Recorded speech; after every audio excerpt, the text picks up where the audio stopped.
Il y a un peu plus de 3 ans, un Boeing de la compagnie aérienne Malaysia Airlines a disparu des écrans radars. Plusieurs recherches ont été mises sur pied depuis.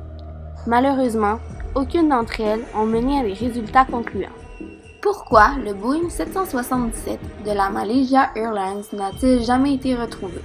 C'est à cette question que nous tenterons de répondre aujourd'hui en évoquant les pistes et les théories des experts. Le 8 mars 2014, alors qu'il effectuait une liaison entre Kuala Lumpur en Malaisie et Pékin en Chine, le Boeing 777 de la Malaysia Airlines disparaît des écrans radars. Il n'a toujours pas été retrouvé. En tout, 26 pays ont participé aux recherches, dont les 3 principaux étaient la Malaisie, la Chine et l'Australie. Plus de 100 millions de dollars ont été investis en espoir de retrouver le Boeing. À l'ère des communications modernes, comment peut-on expliquer qu'un Boeing n'ait pas été retrouvé?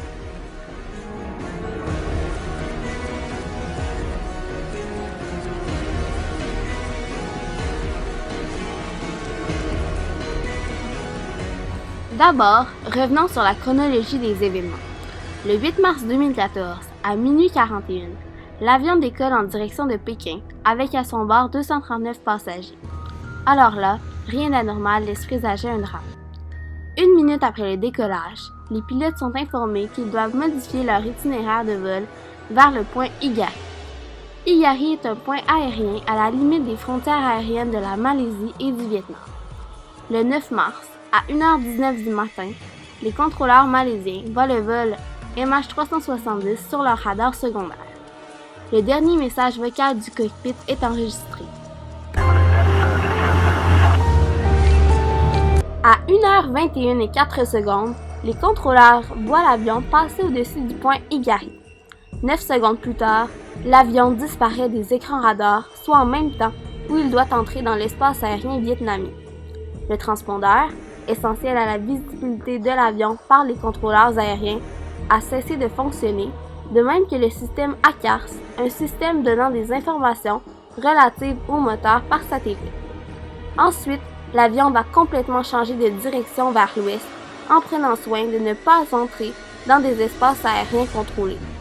Ces informations ont été obtenues grâce à des satellites puisque les contrôleurs n'ont plus aucun contact avec le Boeing. À 1h38, un satellite prouve que l'avion allait en direction du sud de l'océan Indien. Ce même satellite enregistre le dernier signal de l'appareil à 8h19. Ensuite, parlons de l'avion. C'était un Boeing 777, classé comme étant un bijou technologique. En service depuis 20 ans, c'est un des avions les plus sécuritaires au monde. Ses instruments de vol sont si performants qu'il peut presque voler seul. Son rapport en matière d'incidents techniques est presque nul. Les chances qu'un Boeing 777 ait un accident lors d'un vol sont très minces. Plusieurs scientifiques ont découvert, grâce aux satellites et à des calculs complexes, que l'avion se serait écrasé au sud de l'océan Indien. Leurs résultats se révèlent encore plus justes lorsqu'on apprend que la position du Boeing a également été enregistrée par des radars militaires. En effet, ceux-ci ont enregistré le MH370 changeant de direction à maintes reprises vers l'ouest pour ne jamais réellement entrer dans l'espace aérien thaïlandais, vietnamien, malaisien ou indonésien, comme s'il ne voulait pas être intercepté. L'avion suivait une route parfaitement précise et planifiée. Le 29 janvier 2015, le directeur général du département malaisien de l'aviation civile déclare que la disparition du vol MH370 est un accident et que tous les passagers à bord sont présumés morts. We officially declared Malaysia Airlines flight MH370 an accident and that all 239 of the passengers and crew on board MH370 are presumed to have lost their lives. Selon Ghislain Watrelot, dont la femme et 2 de ses enfants étaient à bord, ce n'est pas un accident. C'est pas un accident. Un accident, ça change pas de cap plusieurs fois. Les recherches pour retrouver le Boeing ont été menées au sud de l'océan Indien, près de l'Australie, là où l'avion a probablement achevé sa route. C'est une zone de recherche d'environ 120 000 km² d'eau, allant à des kilomètres et des kilomètres de profondeur. C'est comme chercher une aiguille dans une botte de foin. La zone a été déterminée en fonction des résultats des scientifiques. Et si ces résultats s'avéraient faux, les recherches n'auraient totalement servi à rien. Ça a été le cas au début. On cherchait dans la mer de Chine avant qu'on apprenne que l'appareil se serait écrasé beaucoup plus au sud, dans l'océan Indien. Dans cette étendue d'eau, chercher un avion qui n'a laissé aucune trace de sa disparition est une tâche extrêmement ardue. Finalement, plusieurs experts se sont penchés sur le sujet afin de déterminer la cause de la disparition du Boeing du vol MH370. Cependant, aucun d'entre eux n'ont pu l'affirmer avec certitude. Le premier scénario auquel on pense est l'accident technique. En effet, l'avion transportait une charge beaucoup trop élevée de batteries au lithium, lesquelles sont reconnues pour être très inflammables. Cette information nous dirige vers la possible éventualité qu'il y ait eu un feu à bord. Toutefois, cette piste n'est pas plausible car dans le cas d'un feu, en moins d'une quinzaine de minutes, l'appareil se serait écrasé. D'autres accidents auraient pu également se produire, comme une dépressurisation lente, qui aurait laissé l'équipage ainsi que les passagers inconscients. Dans ce cas, l'avion aurait continué à voler sur pilote automatique jusqu'à épuisement de carburant. Ce scénario s'était produit le 14 août 2005 avec le vol 522 d'Elios Airways reliant Chypre à Prague. Une autre possibilité expliquant la disparition du MH370 est le suicide du pilote. En effet, les enquêteurs ont retrouvé plusieurs zones d'ombre dans la vie de Zahari Ahmad-Shah, le pilote du MH370. En effet, sa femme ainsi que ses enfants auraient quitté le domicile conjugal la veille du vol. De plus, lorsque les enquêteurs ont mis la main sur son agenda, il était vide au-delà de la date du 8 mars, comme si mystérieusement sa vie devait s'achever à cette date précise. Une autre information très intrigante est aussi dévoilée au public suite à la perquisition du domicile de Zahari Ahmad-Shah.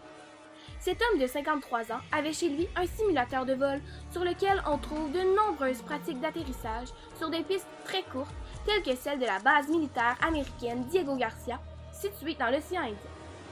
Plusieurs données contenues dans ce simulateur ont également été effacées. Seule faille de cette théorie, tous les autres écrasements d'avions ayant pour cause le suicide du pilote ont été faits en très peu de temps. Dans le cas du MH370, il a volé environ 8 heures. Attend-on 8 heures avant de se suicider? Le dernier scénario est certainement le plus plausible et l'acte terroriste. En effet, plusieurs jours après la disparition du Boeing 777 de la Malaysia Airlines, on nous indique que l'avion aurait fait demi-tour vers le sud-ouest. Ce détournement a été fait dans la plus grande discrétion, en ne violant aucun espace aérien et en longeant la frontière de la Malaisie et de la Thaïlande, possiblement pour n'attirer aucune attention sur lui. Cette manœuvre complexe nous laisse comprendre que la personne qui effectuait ces manipulations était sans aucun doute un pilote ou un pirate de l'air très expérimenté.